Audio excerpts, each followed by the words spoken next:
두 번째 주제 발표를 시작하도록 하겠습니다.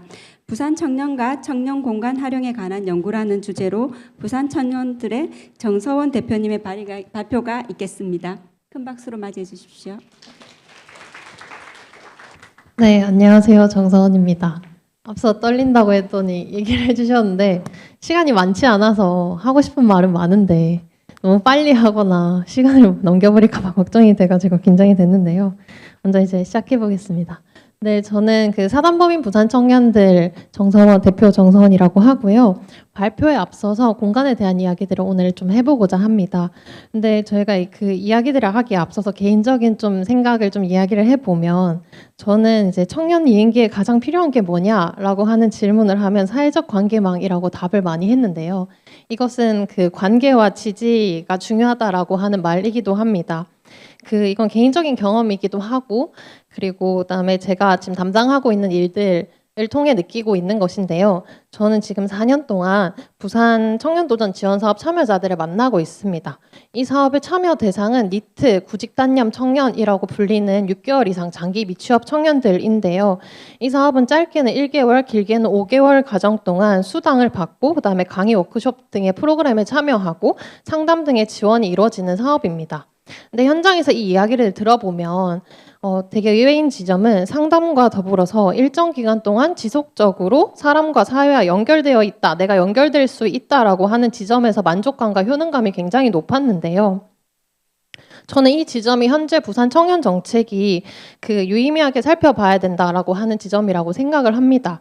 이러한 역할을 지금 현재 가장 가까이서 경험할 수 있도록 마련된 곳이 청년 공간이라고 생각하고 그래서 오늘은 청년 패널 데이터로 청년 공간에 대한 이야기들을 한번 해보고자 합니다. 오늘 발표는 청년 공간 현황, 실태, 그리고 정책 현황, 그다음에 그를 위한 과제 순으로 진행을 하려고 하는데요.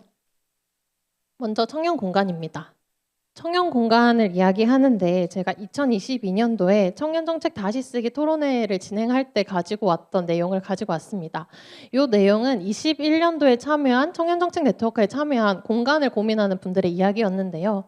공간에 방문했을 때 모두가 공부를 하고 있어서 대화를 하는 것이 조심스러웠다. 그리고 청년 공간에 어떤 일로 방문해야 되는지 모르겠다와 같은 이야기들을 통해서 그 당시에도 다수의 청년 공간이 스터디 카페로 활용되고 있고 사실상 무료 대관 이외에 방문의 요인이 부재하거나 명확하지 않음을 확인할 수 있었습니다. 그리고 그 다음은 이제 이게 2021년도, 2년도의 자료인데요. 맵으로 보면 이때도 청년 공간이 굉장히 많았습니다. 하지만 다수는 실질적으로 청년들에게 청년 공간으로 인지되지 않거나 공간 자체의 기능이 없는 곳이 많다라고 하는 이야기가 있었고 그 다음에 센터, 활동 공간, 문화 공간 등의 분류로 진행이 되지만 같은 분류 체계 내에서도 공간마다 운영 방식이 다르고 목적도 달라 이용하기 어려움이 존재한다라고 한 이야기들이 있었습니다. 그렇다고 한다면 현재 청년공간은 어떠할까라고 본다면 아마 청년공간을 많이 가보신 분들이면 공감을 하실 텐데 이 당시 이야기들은 지금 현재도 유효한 상황이라고 저는 보고 있고 실제로 그러합니다. 청년 플랫폼 기준으로 보면 총 24개의 공간이 소개되어 있습니다. 그리고 플랫폼에는 청년 지원 사업이라고 해서 청년 공간에서 운영 중인 혹은 각 구마다 담당하고 있는 청년 관련된 프로그램이 상시적으로 소개가 되고 있는데요.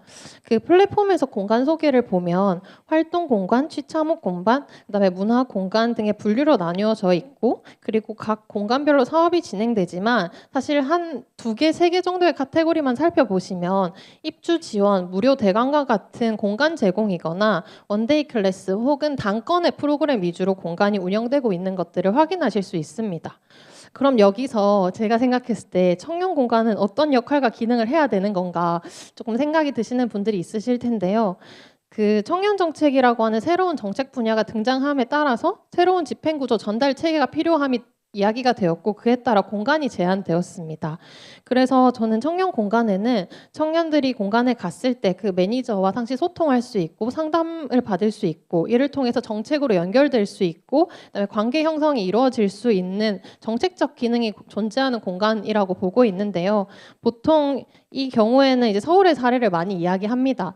부산의 니팀톨카드 같은 서울에는 서울 청년수당이 있죠. 근데 수당 참여자들은 청년 오랑으로 연결되도록 되어 있습니다. 그래서 수당 외에도 공간에 방문해서 종합 상담, 연계, 관계 형성 등의 지원을 받을 수 있도록 세팅이 됐고 이때 공간의 역할은 이러한 지원을 위해서 청년들을 대면하고자 만들어진 공간입니다. 이러한 차원으로 봤을 때 부산 청년공간이 어떤 방향으로 나아가야 될까 조금 상이 그려지실 것도 같은데요. 그러면 부산에 있는 청년 공간들은 청년들에게 어떻게 인지되고 있는지 데이터를 통해서 한번 살펴보고자 합니다. 여기 패널 데이터 상에 나와 있는 수치인데요. 첫 번째로는 청년 공간 인지도입니다. 응답자의 한 67% 정도는 전혀 모른다고 응답을 했고 이것은 그 전 연령에서 모른다는 응답이 가장 높았습니다. 그리고 다음으로 청년 공간 참여 경험에서는 65% 정도가 신청 이용한 적이 없다라고 응답을 했고요. 그 다음은 청년 플랫폼입니다.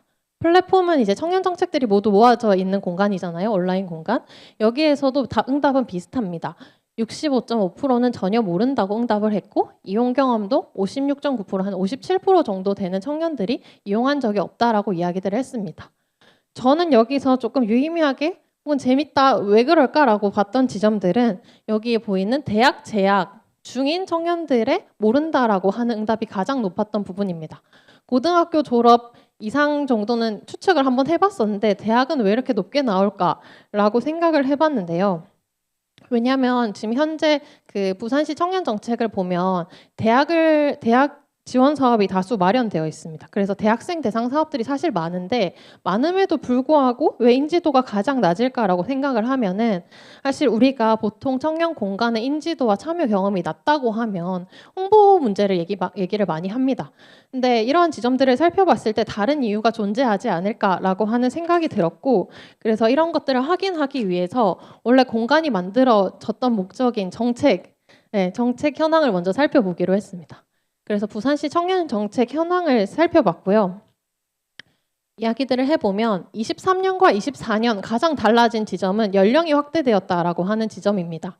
24년부터 청년 연령이 39세 이하로 상향이 되었고 그래서 기존의 한 64만 명 정도에서 82만 명 정도로 한 약 20만 명 정도가 증가했습니다. 그리고 이제 23년과 24년도 사업을 비교를 해보면 23년에 비해서 사업은 23개 감소하고 예산은 증가를 했는데요.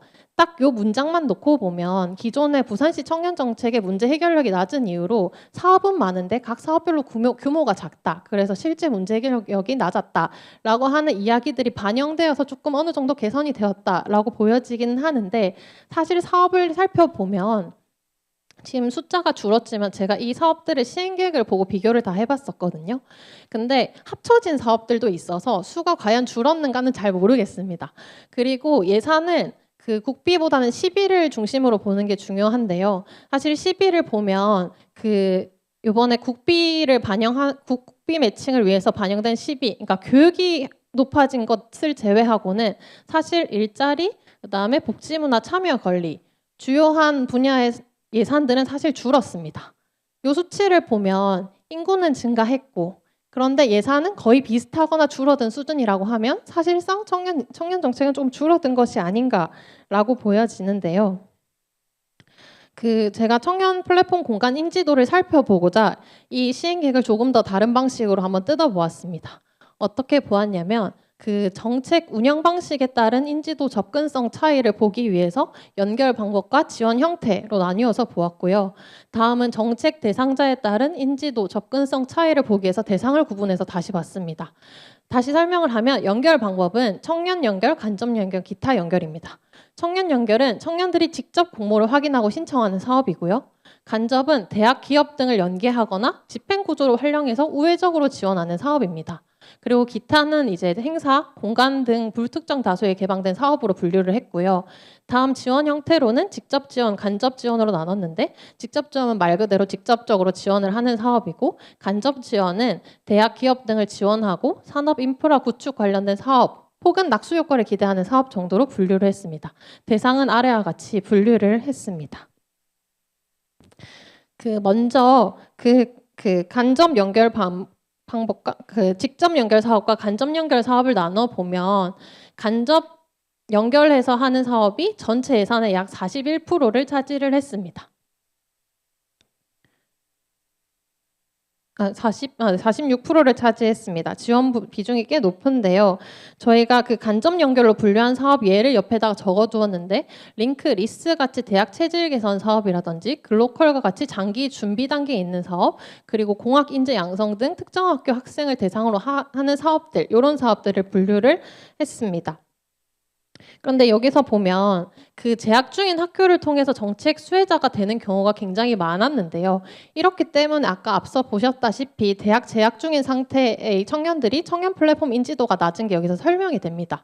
근데 이제 그들이 어떻게든 정책과 연결되기만 하면 사실은 상관이 없다라고 보여지는데요. 근데 이 얘기들을 하는 이유는 분명 이런 형태들로 지원이 되기 때문에 플랫폼을 인지할 필요가 없는 대상이 분명 존재할 거라고 하는 지점이 유의미하게 볼 수 있는 지점이었습니다. 그리고 이러한 간접 지원 형태의 사업들은 최근 시행계획에서 다수 증가하는 것으로 보였는데요. 이러한 방식은 저희가 처음 청년정책이 등장할 때 바꾸고자 했던 독자적인 추진 체계를 구축하고자 했던 이 변화와는 조금 다시 회귀하는 다른 방향으로 가는 흐름으로 볼 수 있을 것 같습니다. 그리고 다음입니다. 다음은 청년이 직접 연결되고 직접 지원하는 사업입니다. 전체 약 49% 정도가 됐는데요. 저희가 이제 보니까 동일 사업 기준으로 보니 사실은 증가한 것으로 보이긴 하는데 문화패스와 같은 신규 사업도 있고 연령이 상한된 지점들을 본다면 기존 사업의 실질적 규모는 감소된 것으로 봤습니다. 그래서 이러한 현상들을 놓고 보면 사실 직접적으로 이제 체감할 수 있는 정책이 줄어들었으니 인지도가 낮아지는 것은 당연한 현상으로 보이는데요. 이것들을 설명하기 위해서 몇 가지 사례를 가지고 왔습니다. 이것은 그 부산하면 대표적인 정책으로 이야기되는 디딤돌 카드입니다. 24년도에 그 저희가 연령이 확대되고 나서 그 대상은 확대됐지만 지원 인원과 그다음에 지원 인원은 동일하고 그다음에 1인당 지원 금액은 축소되었습니다. 이것만 놓고 보면 사실 정책이 이건 줄어든 거 아닌가라고 줄어들었다고 볼 수 있고요. 그 다음은 그 대상자 규모에 비해서 사업의 절대적인 규모가 좀 작아서 경쟁률이 높아질 수밖에 없게 되는 정책 설계가 지금 최근에 많이 일어나고 있는 것 같습니다. 그 예로 첫 번째는 부산 청년 기쁨 2배 통장인데요. 이번에 자격 기준이 완화되었다고 해서 괜찮다라고 생각을 했는데 이번에 그 4,000명 모집 인원은 그대로이고 사실 연령도 확대되고 그다음에 기준도 완화되었는데 규모가 그대로이다 보니 기존의 경쟁률 대비 3배 정도 증가하는 게 당연한 수순 아니었나. 그랬다면 미리 조금 반영했다면 더 좋았겠다. 이런 생각들이 들었고요. 다음은 청년 만원 문화 패스입니다. 그 청년 만원 문화 패스는 사실 청년 연령에만 해당하면 모두가 신청 가능하게 되었고 그 다음에 선착순으로 5,000명을 모집을 했습니다. 최근 7분 만에 마감되었다. 그리고 블로그에서 와 나 성공했다라고 후기들이 많이 올라왔는데요. 이에 대해서 저는 이 기사의 헤드라인이 참 아쉬웠습니다. 사실 이거는 그 취지는 좋았다라고 생각을 하지만 선착순으로 이 사업을 이렇게 풀었어야 됐나 이런 아쉬움들이 많이 남았는데요. 조금 더 설명을 해보겠습니다. 제가 서울 청년 문화패스와 비교를 했습니다. 그 부산 청년 만원 문화패스는 일단 연령을 모두가 참여 가능하도록 했고 그리고 선정 방법을 선착순으로 했습니다. 그리고 지원 규모는 5,000명이었고요. 이것을 늘어난 인구에 대비해서 얼마나 몇 명이 혜택을 받을 수 있냐라고 수치로 계산을 했을 때 아까 80만 명 정도라고 했잖아요. 이걸 5,000명으로 나눠보니까 전체 약 0.6%가 대상이 될 수 있었습니다. 그래서 사실 이거는 목마른 게 아니라 경쟁을 해서 이 수치가 나올 수밖에 없는 상황이 아니었나라고 하는 생각이 드는데요. 사실 이 사업을 모두가 보편적으로 혜택을 받을 수 있으려고 했다면 적어도 일정한 규모 이상은 예산을 확보해가지고 시작을 했어야 됐다고 생각을 하고 그리고 신규 사업이어서 사실 확보가 좀 어려웠다면 오른쪽에 보이다시피 어떤 문제를 해결하고 어떤 사람들을 주 대상으로 해서 목적을 명확히 하는 형태들로 사업이 이제 설계가 되었으면 좋았겠다라고 하는 생각이 듭니다. 최근에 어제 강의를 가는데 요거 선정돼서 엄청 기분 좋다라고 하는 청년들을 만났는데요. 아무튼 이 사업이 효과적으로 이제 전달되기 위한 조금의 더 고민이 있으면 좋겠다라고 하는 생각이 듭니다. 잠깐 이제 오타를 얘기 드리면 제가 여기 밑에 서울은 인구를 좀 잘못 적어놨어요. 일단 23세의 인구는 23세까지 인구가 한 40만 명 정도가 되거든요.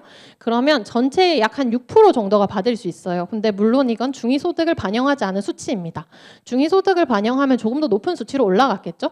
그래서 이런 식으로 할 때라면 서울처럼 어느 정도 규모를 부과하든 그리고 더 많은 어떤 기준들을 해서 이 사업으로 직접적으로 혜택이 필요한 청년들을 대상으로 목적에 맞게 설계하는 것들이 필요하다고 생각하고 저는 가급적이면 정책에서도 경쟁하지 않게 만들었으면 좋겠다는 생각을 하고 있습니다. 마지막입니다. 마지막은 아까는 연결 방법, 그다음 지원 방법이었는데요. 지금은 대상 구분입니다.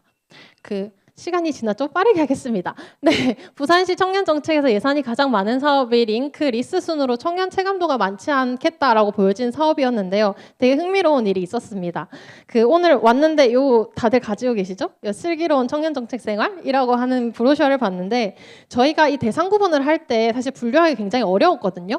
이게 명확하게 청년 사업, 청년에게만 쓰이는 사업, 그리고 대상이 청년만 있다라고 보여지는 사업이 아닌 경우들이 많아가지고 이것들을 어떻게 집계할지 고민이 되었는데 딱 그렇게 저희가 고민했던 사업이 요 안에 다 빠져 있었습니다.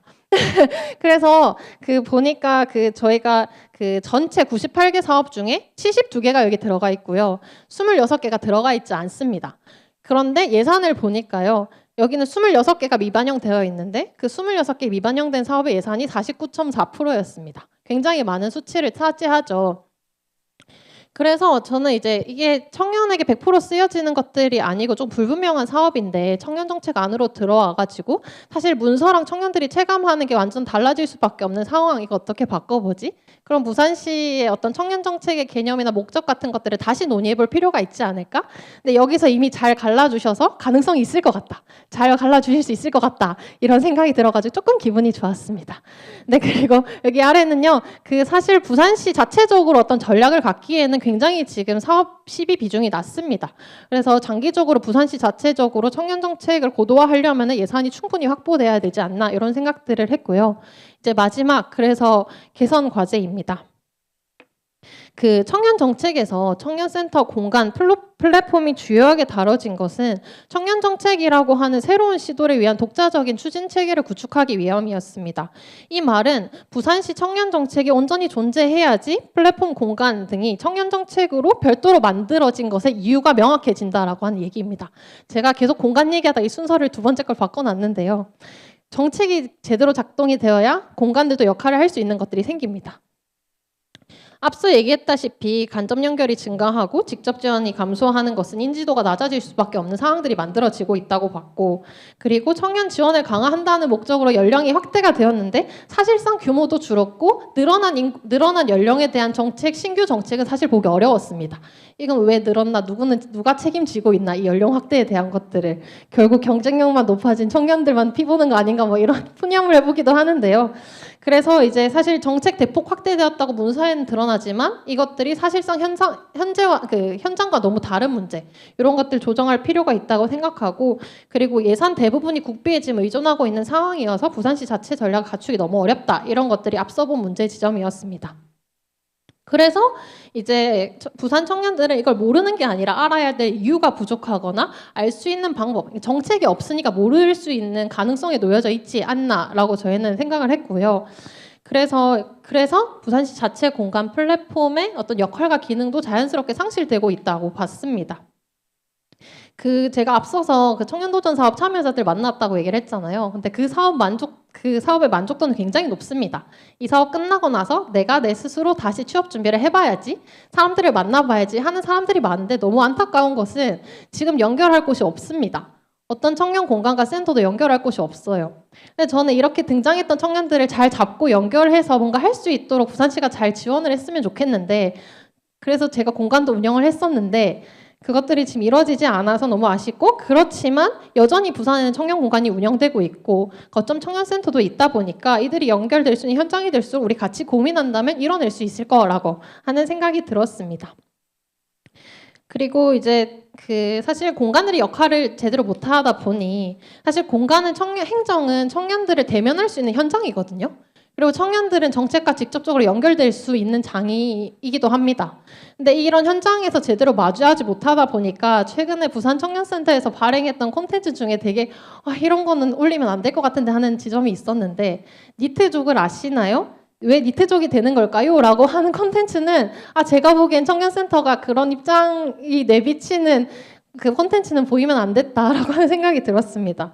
어쨌든 이들이 청년들이 제대로 만나지 못해서 현재를 잘 진단하지 못하고 있는 게 아닌가 하는 생각이 들었고, 그래서 이제 마지막으로 제언을 해본다면 그 부산시 청년정책의 개념과 목적을 재정의했으면 좋겠습니다. 이것이 청년정책이라고 볼 수 있는지 없는지, 부산시는 무엇을 청년정책이라고 이야기를 할 건지, 그리고 그 다음에 전략 수립을 위해서 부산시 예산을 어떻게 잘 확보할까를 우리 다 함께 고민을 해야 될 것 같고, 그 다음에 대상과 목적에 따라서 적절한 규모로 정책이 설계될 수 있도록 함께 고민했으면 좋겠습니다. 그래서 그 결과로 전달 체계로서 공간과 플랫폼이 균일한 서비스를 제공할 수 있도록 정책적 기능을 탑재한 채로 개선이 되었으면 좋겠다라고 하는 생각을 했습니다. 제가 이제 시간을 넘길까 봐 참 걱정이 됐는데 또 넘겼네요. 아무튼 여기서 마무리를 해보도록 하겠습니다. 감사합니다.